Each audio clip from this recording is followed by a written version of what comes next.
అనంతపురం జిల్లాలో AP CM Jagan పర్యటించనున్నారు. వైఎస్ఆర్ ఆసరా పథకం కింద నిధులను విడుదల చేయనున్నారు. జగన్ పర్యటనలో భాగంగా సీఎం పలు అభివృద్ధి కార్యక్రమాలను ప్రారంభించనున్నారు.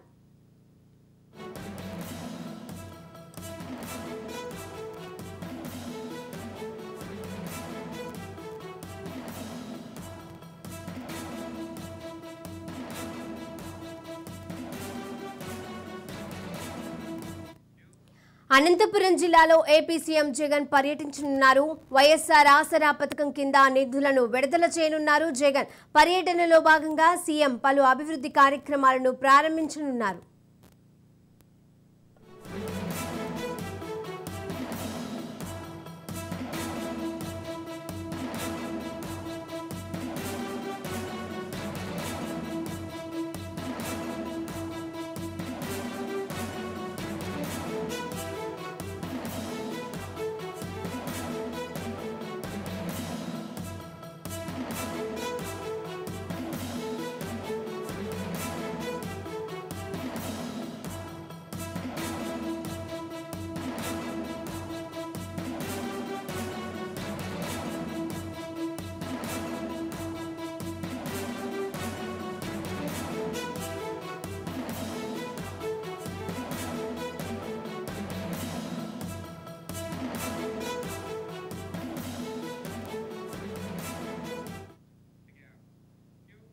అనంతపురం జిల్లాలో ఏపీ సీఎం జగన్ పర్యటించనున్నారు.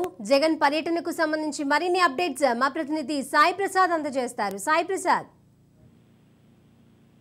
ఈ రోజు AP CM YS Jaganmohan Reddy ఉరవకొండలో పర్యటిస్తున్నారు.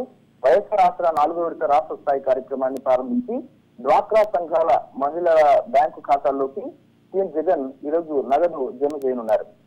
ఈ రోజు ఉదయం 8:30కి ఆయన తాడేపల్లి నుంచి బయలుదేరి మరి కాసేపట్లో ఇప్పుడు ఉరవకొండ ప్రభుత్వ జూనియర్ కళాశాల మైదానానికి చేరుకొని ఉన్నారు. ఇక్కడ నుంచి ఈయన ఈ సభా వేదిక వద్ద నుంచి ఆయన ప్రసంగిస్తారు. ఆ తర్వాత వైఎస్ఆర్ ఆసరా 4వ విడత కింద బటన్ నొక్కి డ్వాక్రా సంఘాల బ్యాంకు ఖాతాల్లోకి ఆయన నగదు జమ చేస్తారు. రుణమాఫీలో భాగంగా 6,350 కోట్ల నిధులు విడుదల చేసేందుకు ఈ రోజు ఉరవకొండకు సీఎం వైఎస్ జగన్ వస్తున్నారు. ఈ సందర్భంగా నిర్వహిస్తున్న భారీ బహిరంగ సభను జయప్రదం చేసేందుకు ఉరవకొండ ఇన్ఛార్జ్ మాజీ ఎమ్మెల్యే విశ్వేశ్వర రెడ్డి అలాగే party programme officer MRC Reddy ఏర్పాట్లన్నీ కూడా పూర్తి చేశారు. అయితే బహిరంగ సభలో వైఎస్ఆర్ ఆసరా కింద 4వ విడతకు సంబంధించిన 3.350 కోట్లను ఈ రోజు ముఖ్యమంత్రి విడుదల చేశారు. ముఖ్యంగా అనంతపురం జిల్లాకు సంబంధించి 359 కోట్ల రూపాయలను మహిళల ఖాతాల్లో ఈ రోజు జమ చేస్తారు. అయితే శిరీష, ఈ సీఎం జగన్ టూర్ కు సంబంధించి ఈ రోజు జిల్లా వ్యాప్తంగా ప్రైవేట్ స్కూళ్లకు హాలిడే ప్రకటించారు.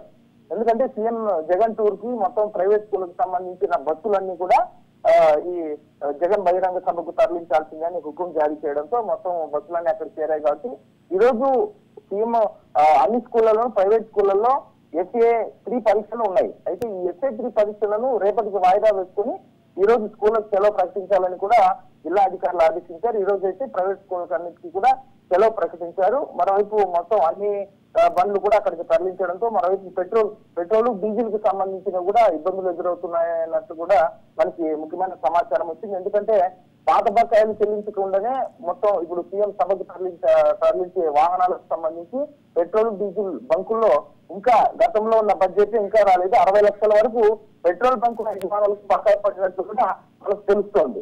అవన్నీ చెల్లించకపోవడంతో పెట్రోల్ బంకులు కూడా పెట్రోల్ బంకుల యజమానులు వారు ఆందోళన వ్యక్తం చేస్తున్నారు. మొత్తంగా చూసుకుంటే ఇప్పుడు సీఎం టూర్ కు ఇక్కడ మొత్తం జిల్లాలో హాలిడే ప్రకటించారు. నిన్న అయోధ్యలో బాలరాముడి విగ్రహ ప్రతిష్టాపన సందర్భంగా సెంట్రల్ గవర్నమెంట్ హాలిడే ప్రకటించింది. కానీ ఏపీ గవర్నమెంట్ మాత్రం సెలవు ప్రకటించలేదు. అయితే ఈ రోజు సీఎం సభకు సెలవు ప్రకటించడాన్ని చాలా మంది ప్రజలు తప్పుపడుతున్నారు. Right, thank you Sai Prasad.